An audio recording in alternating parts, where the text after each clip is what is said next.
But now coming to the point about this picture of Jesus in the Quran, God says that this is from me to you. The Christian says no, this is Muhammad's creation.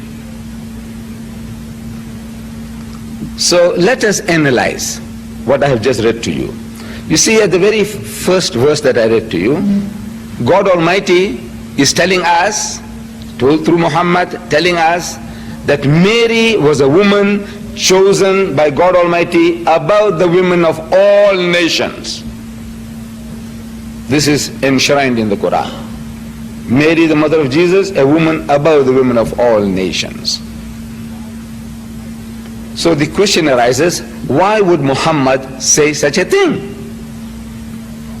That he is honoring the mother of his opposition, if there is such a thing. There isn't.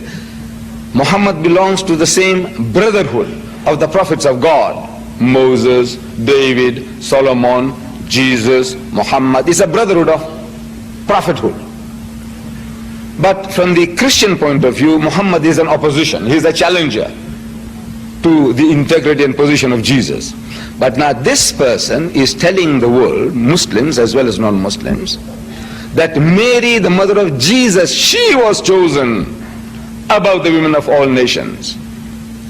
And this he is telling in the first instance to his own people. Because Muhammad, he will admit, was an Arab. He was not an Indian. I'm an Indian, of Indian extraction. I come from South Africa. We have some Sudanese brethren from Africa.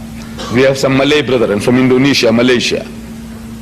He wasn't speaking to them. He was speaking to his own people, the Arabs. And he was telling them that not an Arab woman, not his own mother or his wife or his daughter which was chosen above the women of all nations, but Mary, the mother of Jesus, the mother of his opposition. I'm asking people, the missionaries, please account for that. Why would an Arab go out of his way to provoke other Arabs, telling them that a Jewess, a woman from a nation that has been looking down upon them for 3,000 years, a nation that was looking down upon the Arabs for 3,000 years, they keep on repeating that Father Abraham had two wives, Sarah and Hajara. They say Sarah and Hagar. And they say that Sarah was his legitimate wife. But Hajara was a bondwoman, a slave woman. And her children, they disparagingly describe as the Hagarines, the children of Hagar. Hagarines is a new term they have invented, the missionaries.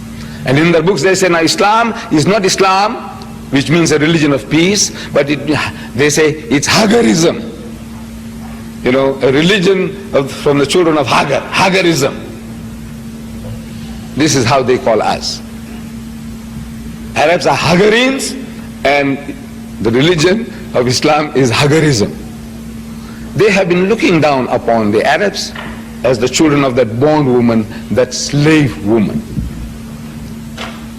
And even today, the Jews look down upon the Arab peasants. They still look down. 3,000 years they have been looking down upon these people. And yet this mighty messenger of God, he honors this Jewess and says, please account for that. Why would an Arab go out of his way? He's going out of his way to provoke his own people and honor a Jewess. Explain that. Unless he was commanded from a higher source. Because on the human level, from the human point of view, to me, there is no woman better than my mother, or my wife, or my daughter. Why yours, my opponent, my opposition? Why?